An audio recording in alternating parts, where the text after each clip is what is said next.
The great Abba Moses, tell me, what, how did your relationship with Skyy start? Tell me. I came to Skyy as a greenhorn, though that time I had some training with Twin City FM with Uncle Pian. That is on the marketing side, we call it FM Market. And when I heard of it, when I came, I didn't have any prior training on radio. I didn't have any experience, even to sit and talk or speak or do anything behind the console. Mm-hmm. But through Skyy Power, I was able to fly within 3 months because of Uncle Pian, the training that he gave me behind the scene. And as a result of that, I think I had a lot of offers when I left. I worked with Radio Max, then went to Dunkwa after my ordination as a programs manager. I was called twice. I went there around 2006. Then 2012, I was called back to head their programs. From there, I think around 2014, I decided to just step aside from radio. I mean, now in ministry, it's not full-time for now. I'm working with a company, mining and construction for now. And I'm the general manager for the name of the company is Graduator Group of Companies. I had a working experience with them when I was in Dunkwa, that is Spark FM. Mm-hmm. The director of this company asked me to draw a program for him. And after that, after the success of the program, he asked me to be on board because that time he wanted to also set up a radio station. And we started, and when it was not ready, he asked me to come to Accra for 3 months mm-hmm. and head his administration. So I came to Accra hoping when they start the radio, I'll go back to Duncan and head the station. But when they started the radio, he said, if I leave Accra, the administration will also suffer, not be working. So he advised me to be here. So I've been working for him for 7 years. And I've said this on air, I think, on one of the anniversaries, that because of the training that we had with Skyy, most of the beginners, those that Skyy began with, most of us are in the leadership position. Now, I know it's almost 25 years, but I would like you to just go back into the past. When did you first hear about Skyy Power FM? It was around September, my birthday, and I used to love radio. I don't know why, I don't know how, but my father, those days, Ghana Sanyo radio, he always wanted me to tune into BBC or that is GBC for him. In the morning, I was doing it, and that is at dawn. I was always tuning in for him. So it made me fall in love with radio. It made me fall in love with radio. When Joy came on air, Joy FM. So during Hamatan season, when you tune in, you get them in Takrady. And I think Twin City also came. But I was not happy with. I was not. I want to use I need the right word. I didn't like their program, so I was always either BBC or Joy FM. And I came from a trip. It was around September, and when I started September 1997. Yeah, in September 1997. I was trying to see if I can get Joy. Then suddenly I got, it was not digital like this time. Those days it was tuning. So I was just tuning, and I got this new radio station. It was playing Skyy, gospel, foreign gospel. And it was good. So I just listened to it for some time, up to 10. Then 10, I heard the voice of Uncle Pia that Skyy Power in here, so which means this is Skyy Power. We are, this is our test transmission, we are testing our machine. So something just told me that write an application and send it to the place. And before then, the voices that I heard on air, like Fynnba Derby, Phillip Nyakpo, Makanson, they were all, we had, they did voiceover for the test transmission. Mm-hmm. And the kind of English, the level of English that they were speaking, it terrified me. I was terrified that, hey, how can I go and compete with these ladies, with especially Fynnba Derby, and I think Michael Griffith was also, this is Skyy Power, this is Skyy Christian Radio. But I had that urge to go with my application. And when I was leaving the house, I couldn't write it, but I wrote my application in the post office. And as soon as I got to the premises, I met a guy in boxer shorts. If that is what they call boxer, but it was not knickers, it's boxer shorts, and in a t-shirt. So I greeted him, and he said, hello. As soon as I greeted, he said, I like your voice. Then I said, oh, I've heard about the station, and I want to come and work with you. So are you sure? I said, then he started speaking in Fanti. Then I also switched from my rusted English to Fanti. And as soon as he heard my the language, he said, you have control over the Fanti. I'm happy. I'm looking for such a voice, and this is what I need. So come. And he led me to the reception. That is Windy Ridge.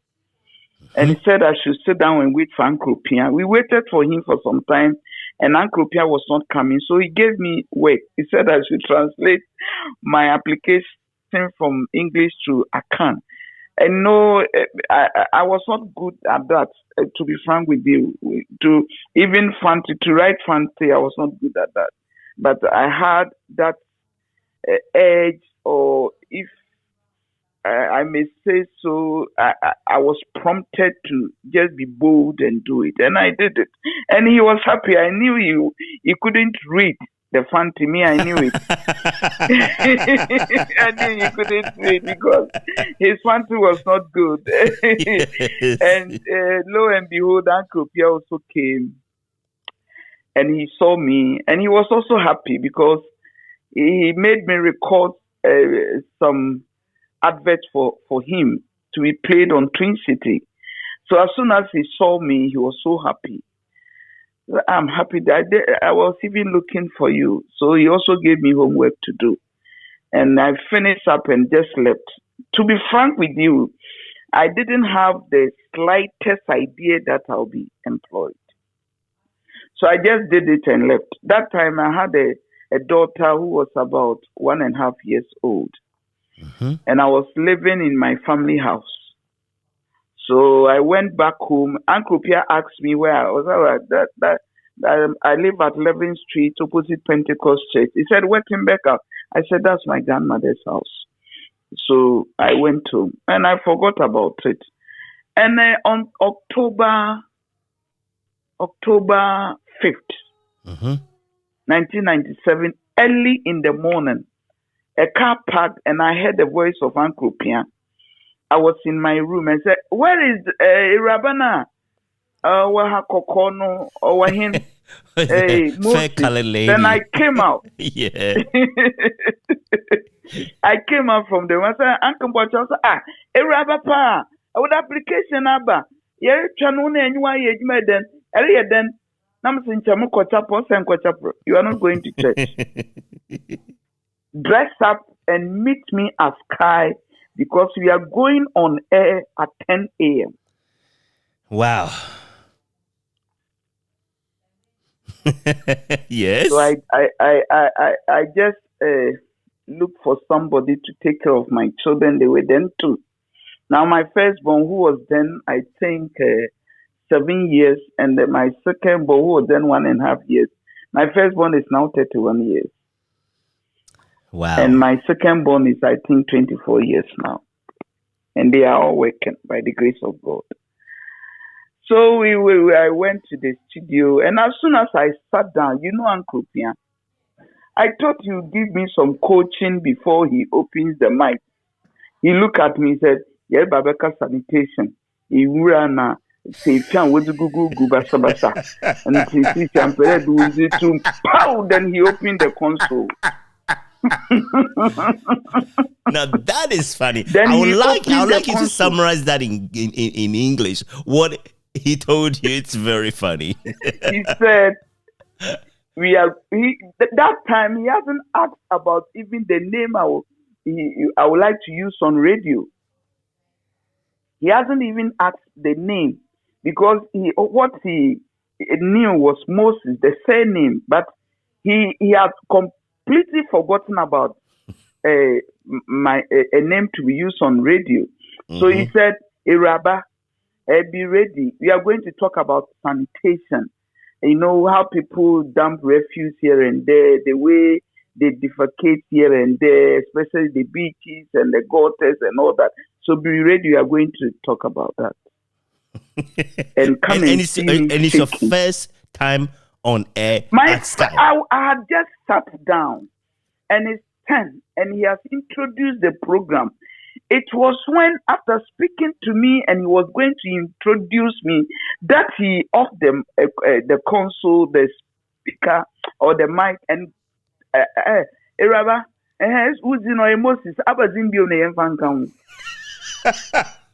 so I have to also think fast. I said, okay, I'm a Thursday born, so you can let's use Abba Moses. And he introduced me, opened the mic, and he saw that I was shaking. So he off the mic again and warned me, said, look, this is radio. This is an opportunity for you to excel. What I need from you is to be bold. You have the voice. You have the control on the fancy language. But what I need from you now is to be confident. Do not be afraid of anybody listening to you. When I open the mic, you will be the most important person speaking like a president. So kill that fear. Don't shake, and let's do the program. Okay, relax. And he opened the microphone for me. To the glory of God, we're able to deliver. You know, I've heard stories from I've heard stories that I know, stories that I missed, stories that people simply bring out, and they are amazing and they are just out of this world. But yours just breaks the record. I mean, oh Jesus. Is that what Uncle Opia did to you? Yes. Wow. Yes. And do you know what happened? Tell me. After working for less than a week, Uncle Opia fell sick. Mm-hmm. And I was the only person in the account department. He had not taught me how to read the news. He had not taught me even how to read the announcement. And he fell sick. And I came to the office in the morning and I was asked to go and read the announcement. I nearly fainted. I nearly fainted. And I think my first announcement was not good. But you know me, I believe in prayer. Let me chip it in. This is what I believe in. And the news, I didn't do well. So, Efwa Digaptedu called me and said, Mama, Auntie. So they gave me that Antiaba. Antiaba, yes.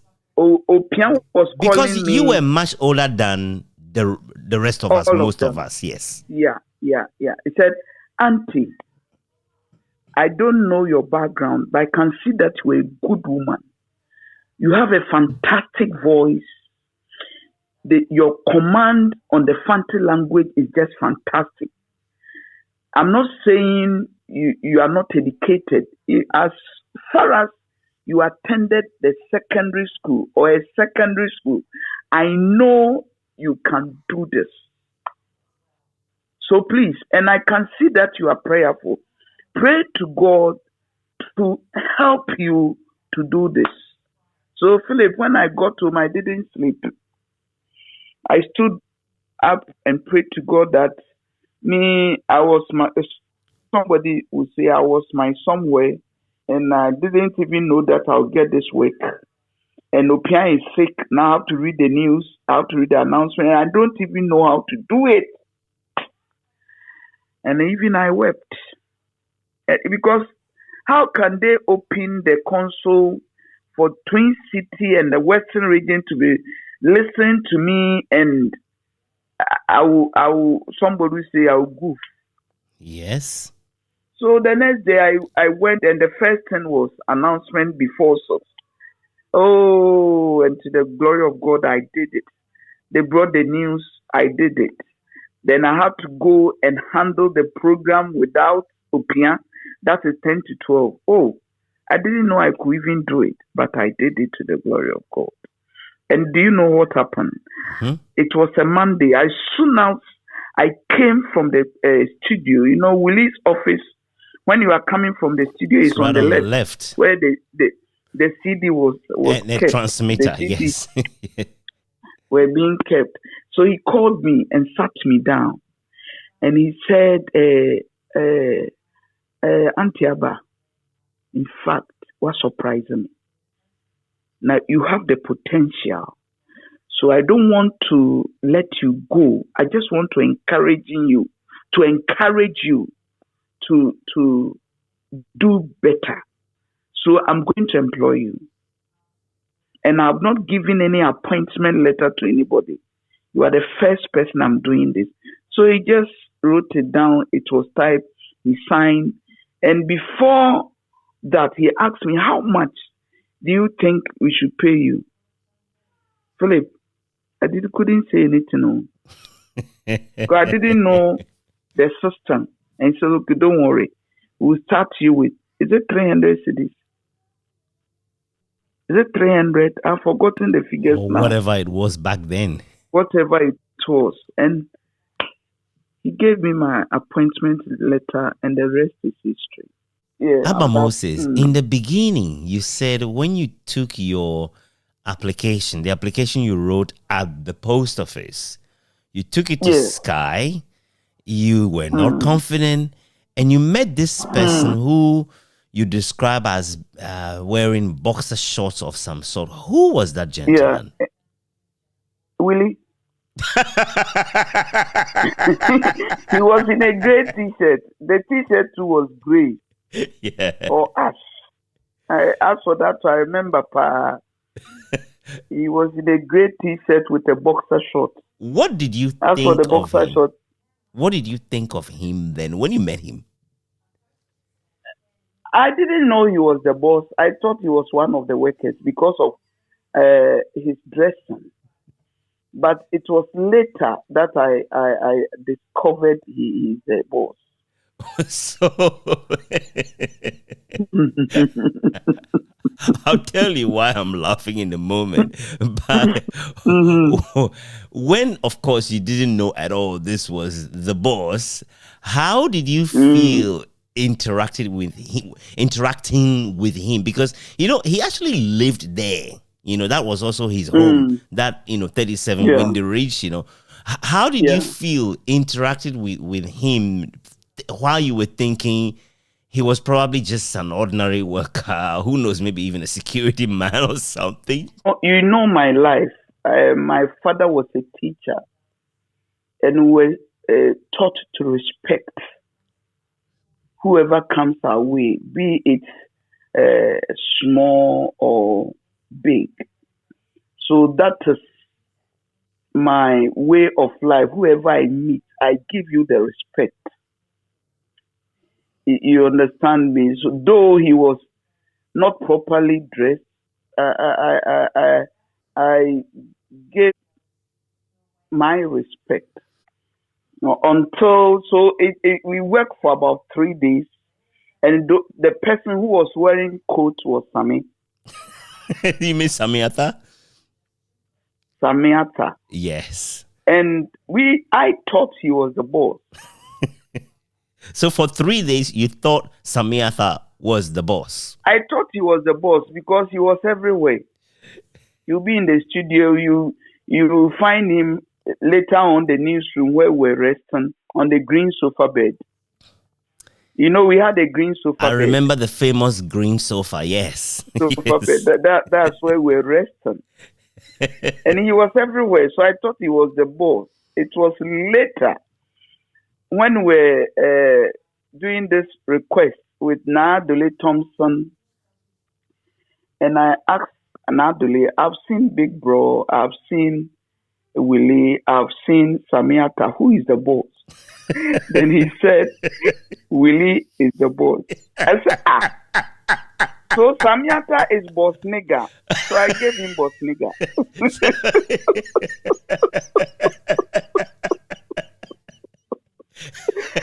Yes, I gave Samiata boss nigga.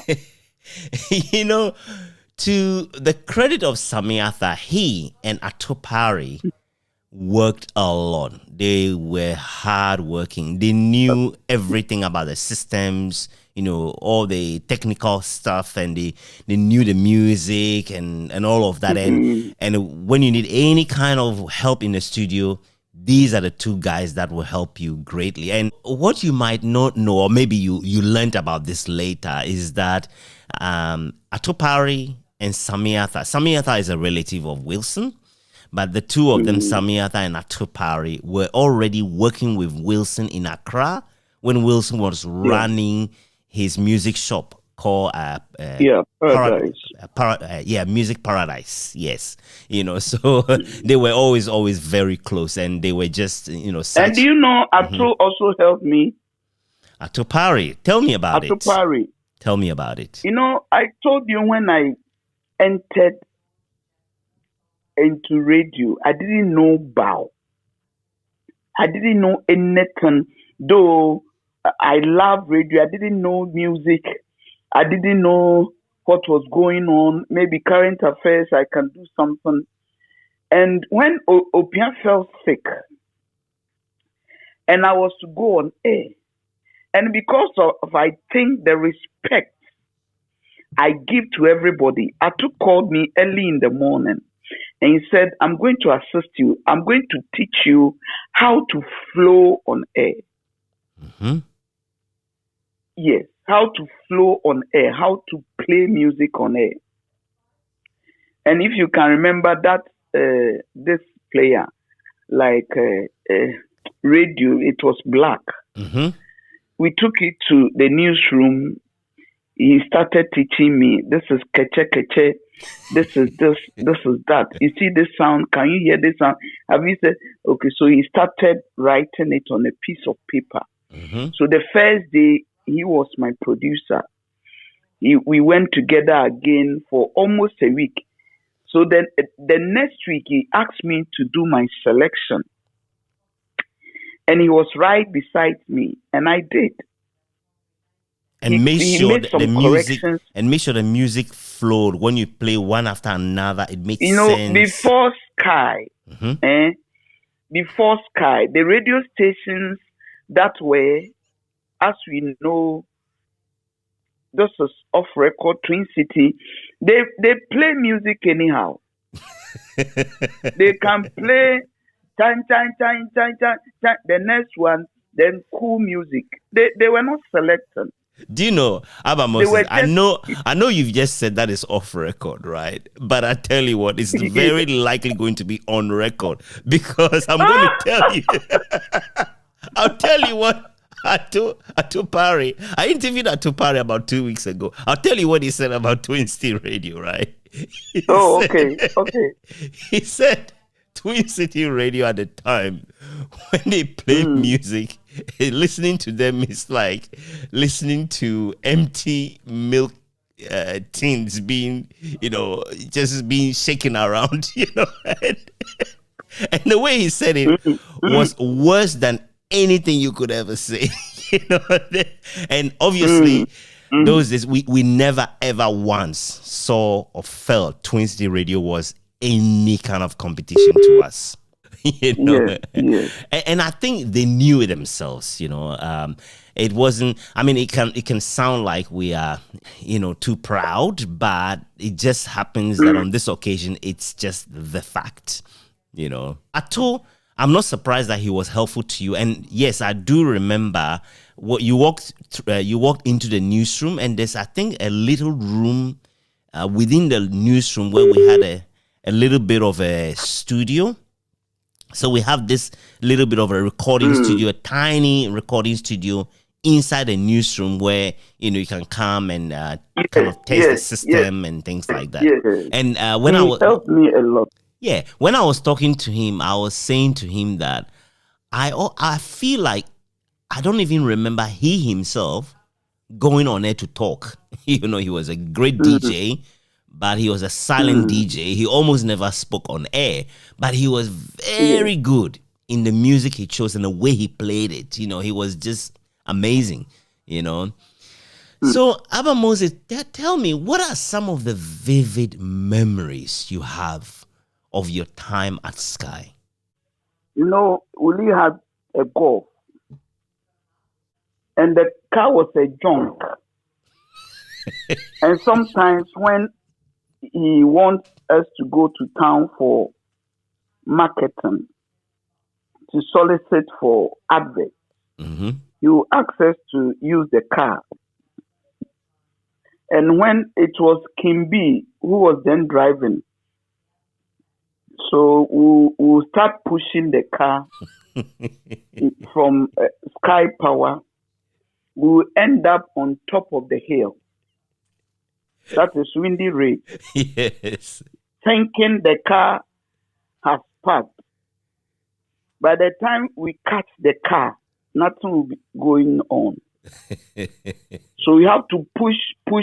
Maybe when we get to tractor and equipment, that is when the car will move small. That is one of my best memories with Skyy, especially when I look at Skyy today.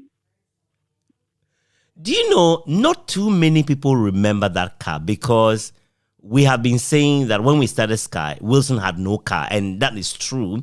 But you're right. At the very beginning, he brought this very, very old, tattered, hopeless jalopy car from Accra. And that car, I think someone must have just taken it and dumped it on a rubbish heap somewhere because it was not good for purpose at all. But I do remember. And it's amazing that is one of the things you recall, It's amazing.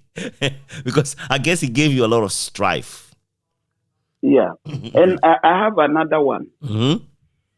One day, it was in the evening, because I was able to play music, because I grasped sound and how to flow with any kind of music. He gave me 7 p.m. to 9 p.m. And the sponsors were Castle Milk Stout. Yeah. And when I am on air, you maybe come and put one 6-in-1 castle chilled beside me on the table. Yes. And those days we were drinking. So he came in with an announcement, and I was a bit tipsy. And the announcement was you were somebody tipsy on boarded. air. Yeah. He gave it to me. He gave me the castle milk stout because I was promoting it. When you call me, I would say castle milk stout, and you also respond seriously smooth. Then I will open the pow, then drink.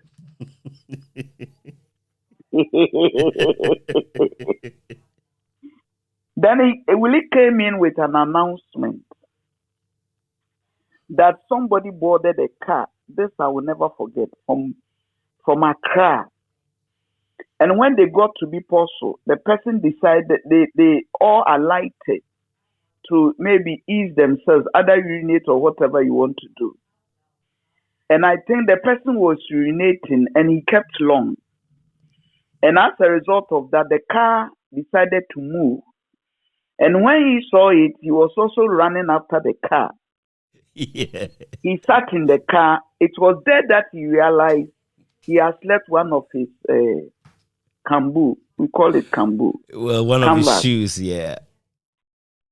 It was a kambu. That's what Willie wrote. Yes. And I began with the announcement. And when I got to this point, that the man ran after the car, then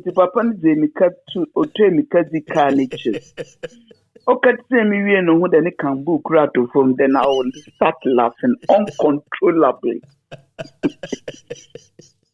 Uncontrollably on air. And I couldn't stop laughing. Because when I was tipsy and the whole scene was funny. And instead of Willie to even look at me with a maybe give me a stern look for me to comport myself, he was also laughing. Making it worse. And I think somebody was also there. The person started laughing. So I laughed on air continuously for about 5 minutes. What was the purpose of the announcement? What was it? If you have traveled and you have left only one kambu, why should we even announce it? Go and buy a new one. Did he write it as a joke or what? Oh, and he was laughing, and I was laughing. Nadole Thompson came and joined.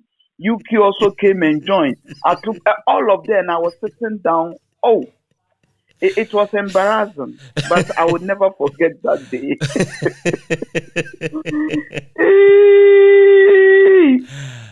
And one final one. Yes. It was when Opian fell sick, and I was playing gospel. So Willie wanted me to promote Daughters of Glorious Jesus. Yes. And I think they had just released one of the albums. I've forgotten the name, the title. So he came and stood behind me, showed me the CD I was playing. Then I mentioned the track name, and then Willie pointed to Daughters of Glorious Jesus. Philip, for almost 2 minutes, I couldn't pronounce it. You couldn't say Daughters of Glorious Jesus. I was confused. Because Willie was on me. He was behind me. I was confused. I didn't know. I said, Daughters.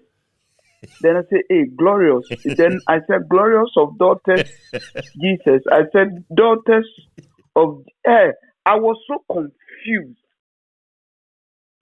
These are some of the memories. And when we're working with Skyy, we laugh.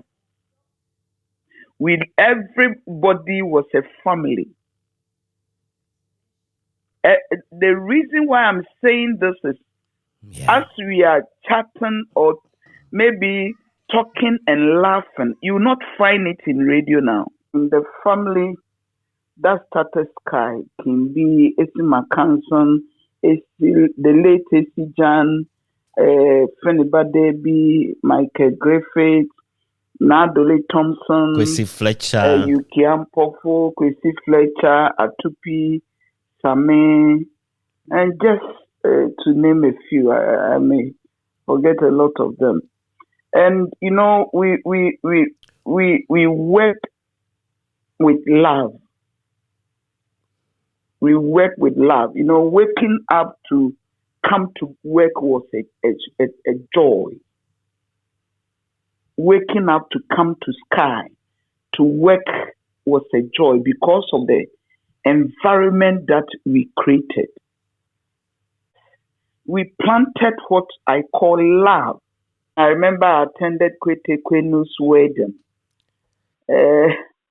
Whoever or whatever that was being organized by any of our former colleagues, if we are told, we make sure we honor the invitation. But as it is now, it is not like as we were. How so? As I said, you know, from Radio Mass, I had an offer to this place, Spark FM in Dunkwao. And, you know, everybody wants to be noticed. Everybody wants to be popular. Everybody wants to be rich in the shortest possible time. So these guys are doing everything to get what I've mentioned. From what I'm hearing, it's not how we started. Which is what makes it very special, isn't it? You know, and I am moved by how, you know, without me asking the question directly at all, even indirectly, you just talked about what a family atmosphere it was, which is exactly how I remember it. But more importantly, it's exactly what everyone keeps saying. You know, everyone I talk to seem to be saying exactly the same thing. You know, Mamisi McHanson said it. Bediakon, Kwesi Bediakon says it. You know, Achene Kings was saying the same. Michael Griffiths. Achene Kings, my boyfriend. You know. All these people, and Rutai would say the same thing, you know, Kojo Frimpong, you know, all these amazing guys. And I keep saying how Rutai says that we were all like siblings. And when he's invited to go somewhere, he tells the people, I'm coming with all my siblings. You know, unless you can accommodate all of us, I'm not coming. And that's just what we were, you know. And yes, like I said, you were a little bit older than the rest of us, apart from Uncle Pia. But you were also just a girl among us, you know. Auntie Apamo, you know.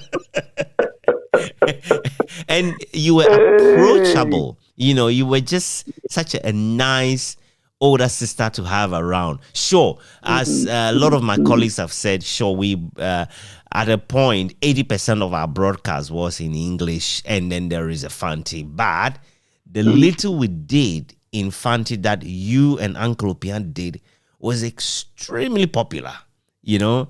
And I guess because I'm recording this, many of the people who heard you will listen to this interview and say, nah, the stuff you said about how you didn't know much before you got to Skyy, it doesn't gel with the professionalism and the capability that you displayed on air, you know. And I guess you are able to see more of it and talk about it with confidence and appreciation and gratitude because you are looking in the rear view mirror. You know, I mean, we're talking a quarter of a century ago. How amazing. How amazing.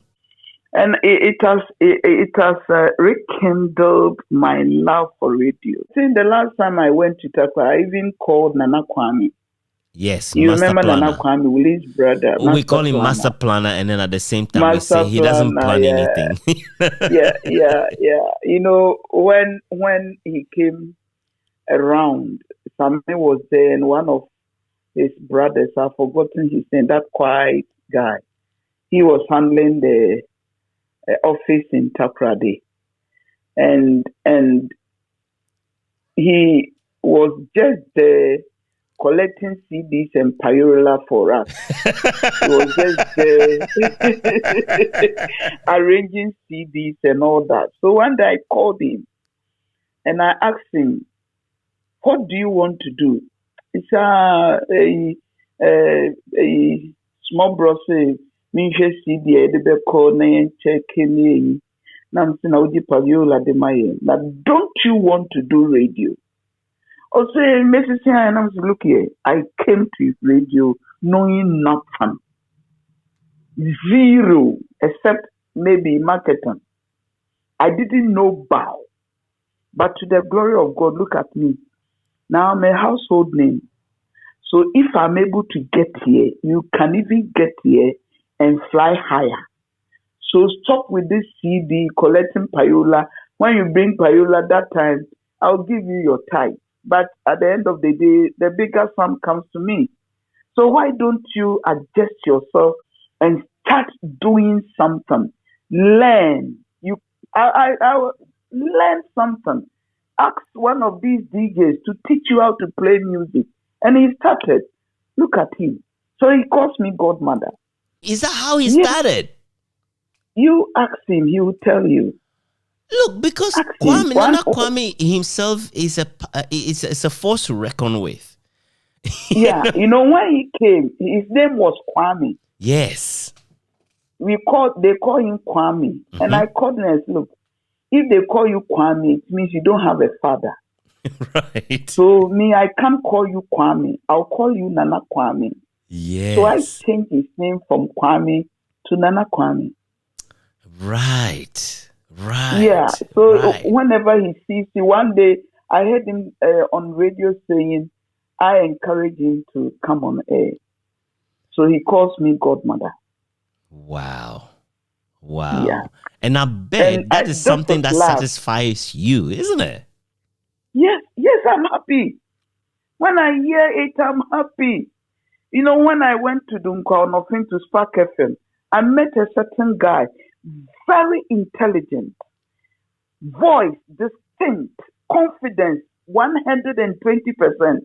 The first day that I heard his voice, and I heard him on air, I was the head of program. I called him and sat him down and asked him, what are you doing here? He said, I'm doing my national service. So I asked him after that, what will you do? He said, I did this. I said, look, you are a radio material and you are the kind of presenters Willie needs. Mm-hmm. So what I would do is before you end your service, I will write a letter to Willie for him to employ you. And he thought I was joking.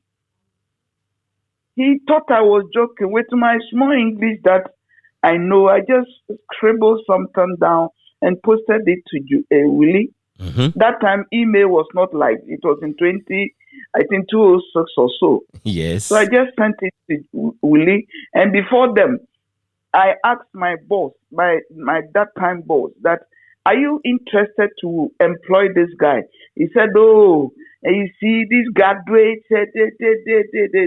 I realized he doesn't see what I'm seeing. Yeah. So I just wrote a letter to Willie. One day I was there and Willie called me and said I should ask the guy to come. Lo and behold, when the guy got to Takrady, he was handling the breakfast show. I think he even got a scholarship to study at Scotland. Who is this boy? Now he is Osebonsu Obi. Phillip Osebonsu. Phillip Osebonsu, yeah. As I speak, he is at Asempa. Oh, is I it not believe he Asempa handles FM? the Echo C saying program. Ekosi saying he is now handling it. And when I hear him, it's not money, oh, Papa. I'm not looking for money. When I hear him, one day I think he was given an award, and I saw it and commented it, and he inboxed me and thanked me that I have made him what he is today. It's not money. I am happy to see him there. You get my point? This I is the do. kind of love that we planted. We started with Skyy. As a result of that, when I go anywhere and I see such people, either I bring you up, I train you myself and make sure you get a chance to work with any radio station of your choice. And you know, Abba Moses, as you say that, you know the picture that's going through my head? I No. know someone, the way you are proud of Philip Osei Obi, it is the same way I imagine Uncle Opia would feel proud of you if he were alive Oh, today to see what you've done. You glory know? to God. So, in many ways, I think you've paid your dues. You've paid your dues. Glory. And you know, look, it's been more than 16 years since you and I spoke. You know, it's been more than 16 years. But as I speak to you now, I can sense and feel that you haven't changed one bit. You're the same Abba Moses, happy woman, a sense of justice, you know, Yes, humorous, and always yes, willing to help. And you make yes, no distinction with age, you know, young or old, because you survived among us kids, you know. yes, I mean, yes, you know, yes. because at the time Sometimes Bob G, you remember Bob I G? know Bob G very well. Yes, Bob Bob G will Gardner. come to work. He will be in early because of his show. Whenever Yes. I enter, he will come and hug me and kiss me. That's my girlfriend. I will just laugh it off and go my way. I wasn't bothered. I wasn't bothered because of the bond that we had, because of the bond with Skyy. Willie is a human being, and he may have his flaws, but I tell you, he's the best boss when it comes to radio in Ghana, as far as I am concerned, and as far as those that have come into contact with. Willie, Willie groomed me. Yeah. And Willie was selling me. If I say selling, when there is a program to be emceed, Willie will make sure I do the emceeing. When we're doing this West Fair, it was West Fair at Government Secretariat. Willie was proud to walk hand in hand with me through to the traders, just to Yes. introduce me. This is Abamu. And he was proud. Willie was selling his presenters. He will make sure every week you sell your program. Willie is a very good leader. He's a human being, as I said. He may have his shortcomings, but when it comes to radio and grooming, Willie is the best. You know, and I'm glad you could say that. You know, the thing about Willie is it's very easy to misunderstand him if you see him only as a businessman. You know, Wilson to me is a genius. He's a visionary, and he made something happen that most people didn't think could happen. You know, and quite a number of people have paid a beautiful tribute to him. And as I continue in this project, doing the experience, talking to you guys, I'm hoping that Willie would eventually see that this is one of the finest tributes he can have in life, in the sense of what he's accomplished in the broadcast industry, in radio, because because he made that one decision in 1997 to bring Skyy Power FM to Takrady. And as a result, it has affected the lives of so many people, you know? And the benefit is not necessarily in the wages that you were sort of entitled to or something like that. It is in the precious memories created.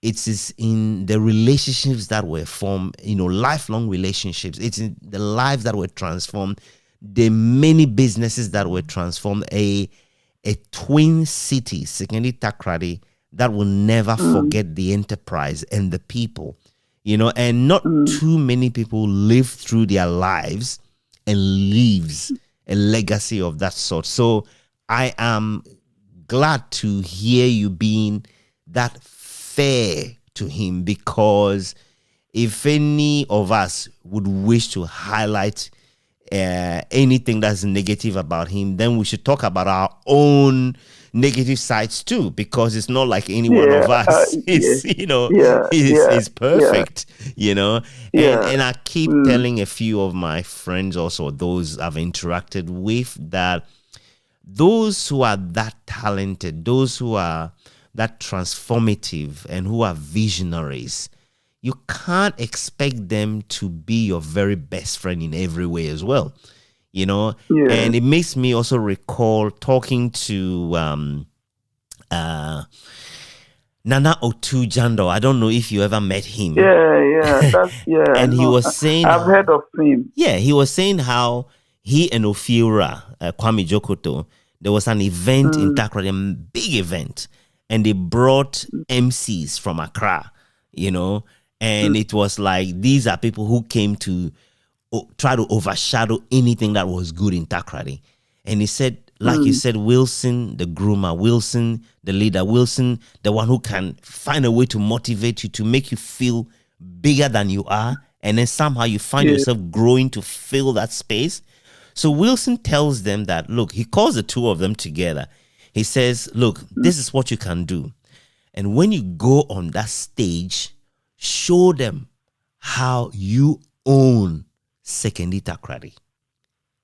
And with just those few words, according to Nana Otujando, he and Kwame Jokoto shook the entire event and turned it upside down. And then they began to believe in themselves. Then they realized, hey, Sekindi Takrady belongs to us. We are the best. Nobody comes from anywhere to beat us. It's impossible, So you're right. Yeah. And Wilson deserves an incredible amount of credit. He absolutely does, and I'm glad to hear you be generous with that. I happen to believe that you have to have a small mind to have to complain, because you've got to look at the benefits you've had rather than complain. It's easy to complain, Yeah. Now, do you know, earlier on, I was saying to you that I will explain to you why I was laughing when you were describing the man in boxer shorts you met at Skyy, who turned out to be Wilson himself. I'll tell you why. So I spoke to Mamisi McHanson, and Mamisi McHanson describes how she got into Skyy. Like you, she wrote an application, took it there personally, and according to her, she met two men. One was dressed beautifully, like a real gentleman.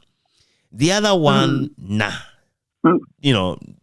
someone you take a second look at. And worse than that, he was sleeping on a carpet, in the early days, in the carpet in the office, So she said, being the Mamisi McHanson that she is, she paid attention to the person who was well-dressed and was directing her best presentation to this person. And she said, Philip, do you know who the well-dressed gentleman was? I said, no. She said, it's Kimbi. And I said, of course.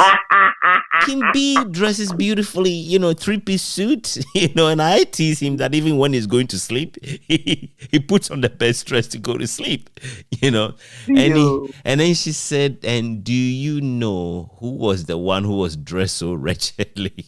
And then I said, no. He said, it's Willie Wilson.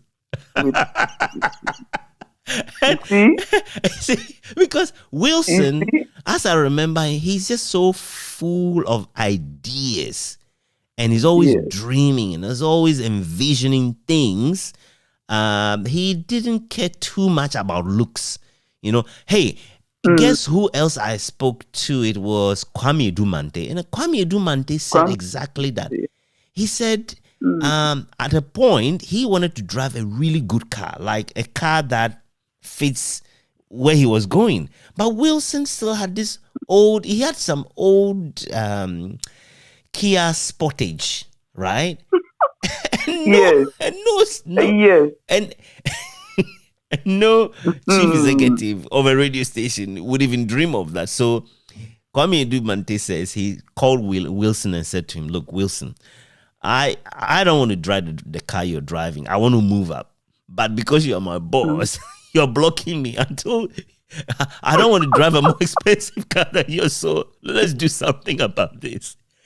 And it took a long time to convince Wilson to get a car that was worthy of his standing.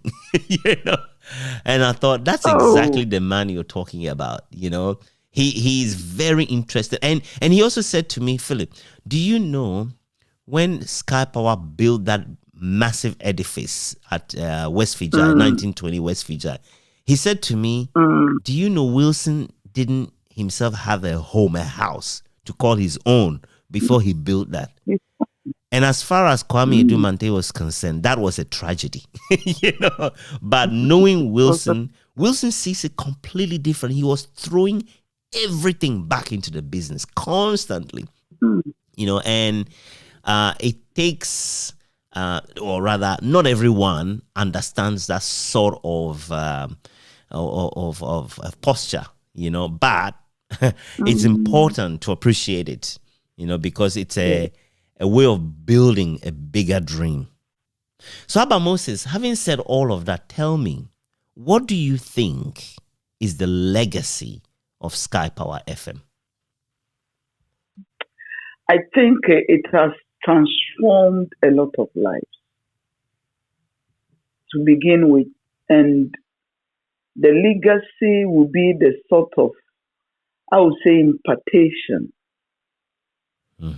that Skyy has impacted on the people of let's say, the Western region.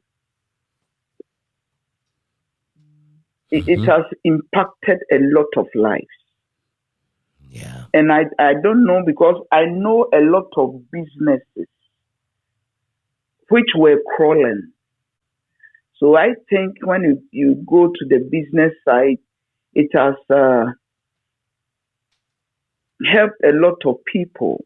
Look, it's been fun looking for all of you great people to talk to. I've been doing this now for several months. But so far, I've talked to more than 50 people, and I'm barely halfway there, Yeah. Skyy has made me what I am today. Though I left Takoradi in 2006, and it's been about 15 years now. But anytime I set my foot in Takoradi, people recognize me, and sometimes they call people to come and see Abba Moses. And it's interesting when you go to a restaurant, when you go to the banks, when you go to hospitals, wherever I go, when people even hear my voice, they will say, madam, are you not Abba Moses? And it's been interesting. Skyy has made me what I am today. And it's true. The companies, Gladiator group of companies, we have about 6 other companies on the rate. And I'm the general manager here. And we have radio stations. We'll soon even set up one in Prisia, and mining, construction, and all those things. When I came in, I thought I wouldn't be able to adapt, but to the glory of God. Even yesterday, I was telling myself, hey, how can a presenter now work with a construction and a mining company? And it's that leadership, that confidence that was instilled in me in 1997 that has brought me to this level. I am very grateful that you could spend this time sharing the memories with me, because I do not believe the book should be written without you. You played an important part of it. You shared a great memory, and I really, really thank you for your time. And on a personal note, very privileged to know you, to have shared workspace with you, to have the lifelong relationship we have, along with all these other great men and women we know together. Thank you very much. I am humbled. God bless you too.